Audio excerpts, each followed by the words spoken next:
my name is Jack. Welcome back to my channel. We're talking about FreeWell NDF filters. So this is the filter kit for the Inspire and the Osmo, and this one comes with two filters, which is the ND2 400 and the Polarising filter as well, if I've got the right sayings right, but yeah, it's two in here. It comes with a nice presentation pack with nice professional filters right across the top here, and you get some nice sticky labels from them as well. So you got those ones as well, and they also got the Facebook address, Instagram, Facebook, and website on the back of that too. So that's where you obviously get it all from. Oh, put it there. That's easy. So in the pack we've got two filters to try out today on the Osmo, and we'll do a test on the Inspire as well. So you have two filters like so. That one's more darker than this one. So this is your Polarising filter, and then this is your ND filter here as well. And they have nice little rings on them, so you can turn them around once you're on the Osmo to get the sort of effect you want as well. So when you use the ND filter, go to the manual settings on your Osmo, so that otherwise the camera will compensate every time you put these filters on all the time. You don't always get the good results. So put it onto manual settings, get the manual settings correct, add the filter on, then you can start seeing the effect when you move the rings around on these. So we're going to give them a good try and see if there's any difference. Well, it makes a lot of difference. So let's have a look. Right, I've installed the NDS filter. So I'm outside. It's not mega sunny, so it's overcast, cloudy, and this is a filter on. So I'm just going to twist the filter now, so you can actually see the difference. I've got this on automatic, so all the settings are set to automatic. So the Osmo is going to change its settings to match as I turn it, but you'll see the difference because it's quite noticeable. So we're going to give it a bit of a twist, as you can see. So it gets darker and darker. Now the Osmo is changing its iOS settings to try and compensate, but you can see it changes. You've got real dark there, and now it's on 3200 iOS, and then as we sort of come through, it's a bit lighter, goes down to iOS 800. But you can see that the filter does make a lot of difference on here, so you can make things darker or lighter and stuff. So right, we changed the settings to manual, and we put it as iOS 400 and shutter speed 120. So the Osmo shouldn't change its settings now. We would give a twist of the filter. As you can see, it does. Now we're now pitch black. Now we come out the other side. We turn around slowly, gradually increase it. The ring gets lighter, much lighter. So in a really bright situation, and the Osmo is fighting to sort of make it duller, then this NDF filter will be perfect for that type of shot. So we can, that's quite bright, bring it down a little bit, and you can then darken it down, it'll stay dark, or you go a bit more lighter, a bit lighter. So you can see this filter, the ND filter, makes quite a lot of difference. So I'm not sure what I'm going to use it for, because I find the basic settings and the basic filter that come with the Osmo is good enough for everything I do anyway, but you never know. This is the Polarising filter installed on the Osmo now. So check these two monitors here. Keep an eye on here, because this one's designed more for the more sort of shadows and stuff, or glares on sort of glass and things like that. So keep an eye on these two monitors here, because this is probably the best one to see.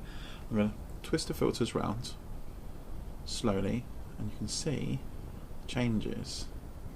So you getting quite a lot of glare on the screen now, and as we keep turning around, it gets brighter. And as we come back round again, it slowly disappears. So you get screens down to nice black, like so. So there's hardly much glare on these two screens now. So it's great because that deals with all the shadowing. So you've got your ND filter to darken and make situations a bit more brighter on the filter side, so you don't have to worry about too much settings or programming on your iOS speed, things like that. So make sure you're in manual settings on the Osmo to do that. On this one, this will work on whether you're on manual mode or whether you're actually on automatic, which I'm on automatic at the moment because I'm inside, and it does make quite a bit of difference. So that's quite good on that side. So they're the two filters from FreeWell themselves. Fantastic. And that's their web address again. full details. I'll put all the details below anyway. You can purchase these and buy these filters from. So FreeWell, if you're watching this video, please post out the Phantom 4 filters and the other Osmo Inspire 1 filters you have as well, because it would be great to test them all. And I'm going to create a web page on my website to sort of show all the filters that FreeWell do, the numbers against, so you can recognise which filter belongs to which and what they are good for. So once I've got all the filters here and test, we'll get them up for you as well. I've got some more filters coming up soon as well to test. We can compare filters against to each other, you know, which ones are the best and whether these are worth the money you pay for. So I put all the details and pricing for this below. But I do like these both filters. I think these two filters I'll actually probably start using now. So I'm not really a filter person, and just sort of playing with these, will make a lot of difference. So I'm going to try these on the Inspire, because some days when I'm shooting and it's really sunny, things do get really glary. So I've learnt to sort of keep the sun behind the Inspire camera itself, so the Inspire camera is always shooting away from the sun. That's how I tend to get away with a lot of stuff. But these might actually help. The only trouble is when you're up in the air, especially these dark ones, you can't rotate. You have to bring it down to rotate the front. But it'd be nice if there was some sort of wireless motor on these, maybe, or something that can be sort of turned slightly remotely. Then that way you can sort of change it while you're up there and stuff. Otherwise it's coming down, making a quick turn, back up again. That can be quite tedious. So, but no, apart from that, they work, and I like these. So I think I'm going to start using these on the Osmo itself, because I noticed sometimes there's one scene I did for a gym.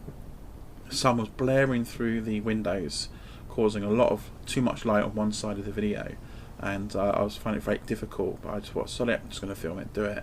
And I think this filter would have come in very handy for that shot, to get rid of that all that extra lights that I didn't need. So if I'm filming there again next, I'll put this one and try it. So thanks for watching, guys. See you soon. I've got some more stuff coming up. I've got the new mic which I'm using on the Osmo right now, which is the one from DJI, and it seems to work quite well, so I've tried it so far. And we've got the heater box for the battery for the Inspire, so whether that works or not. I know in the past when I flew coldest conditions, I did have battery warnings about battery being too cold, so I've tried that out as well. And I've got the battery extender, which you've seen a video for that anyway.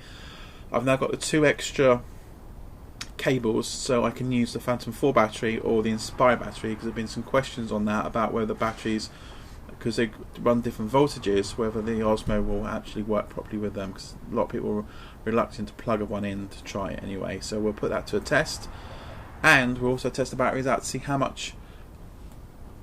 many of these equivalents to an Inspire battery, or how many of these equivalents to a Phantom 4 battery.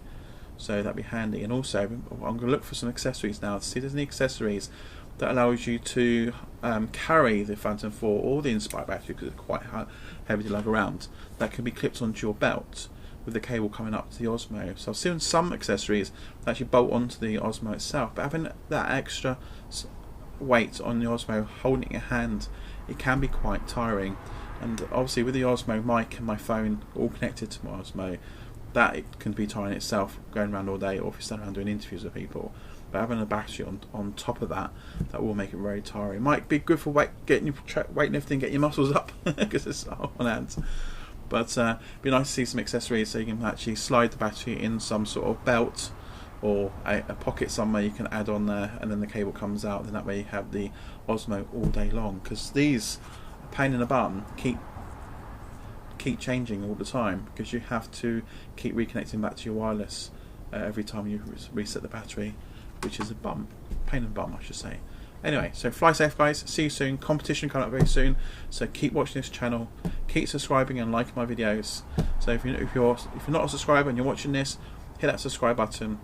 Or actually, it's down. No, it's this side, isn't it? One this way or one that way. There. It's down in that side of the window. I forget which way it is. So it is that side there, down in the box somewhere here. So have a look. So hit that subscribe button if you're not a subscriber. And see you soon, guys. Cheers.